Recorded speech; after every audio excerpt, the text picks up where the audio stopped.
The first thing to do when you start looking at restoring an engine in this kind of state is to have a good look around it, see what's missing, what's there, what's seized, what's broken, and what is good and still working. We've got no exhaust here, we've got no tank, we've got a couple of bent tank straps. As I said, we've got the hopper covers, they've already been taken off.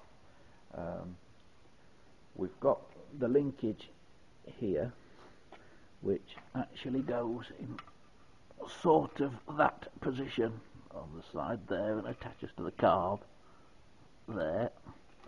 So we've got all that. So basically all we're actually missing really is a tank. We're also missing the float chamber off the side of the carb, which I can show you on this one here. Missing all this piece. Obviously missing the fuel pipe as well. This one had a fuel pipe made. You can pay a lot of money on eBay for the brass fuel pipes, and they do tend to leak a bit. I made this one up using parts from my local fittings supply place that does all airline fittings and hydraulic line fittings and stuff like that. So we're making another one of those for this engine. As for the exhaust, well, exhaust on Lister Ds normally go missing. You'll see from the one that I've restored, that's not got an exhaust fitted at the moment either. I take the exhaust off when I'm not actually using the engines for two reasons. One, I've got more restored engines than I've got exhausts for them, and the other reason is if you take the exhaust off, you're not tempted to pick it up by getting hold of the exhaust round it and lifting it, which is what breaks them off. And you'll see this one has been broken because the manifold that it went into there is broken. I don't know if you can see that. This here is actually broken in two, so we'll have to take that off and get that sorted out. The carb, well, it turns. That's good, that's your mixture setting. The butterfly in the carb is stuck, so that will need freeing off, as is that.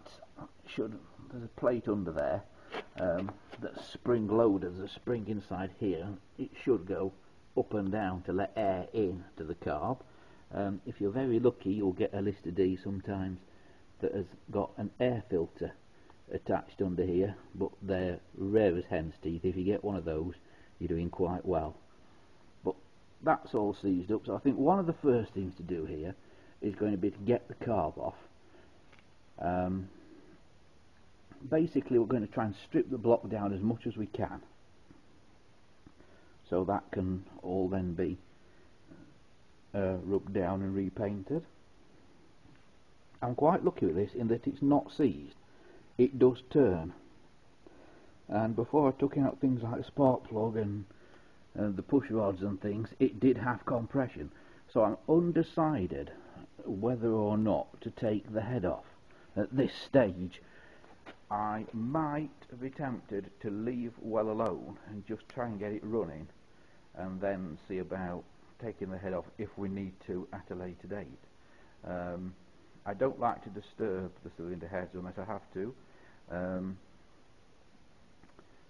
because undoubtedly if you take the head off an old engine, you will definitely need a new cylinder head gasket, and I don't see the need to do it unless the engine's running bad or rough, or it's showing some signs that it definitely needs decarbonising or something like that. So first thing to do is going to be to get the carb off the side of the engine.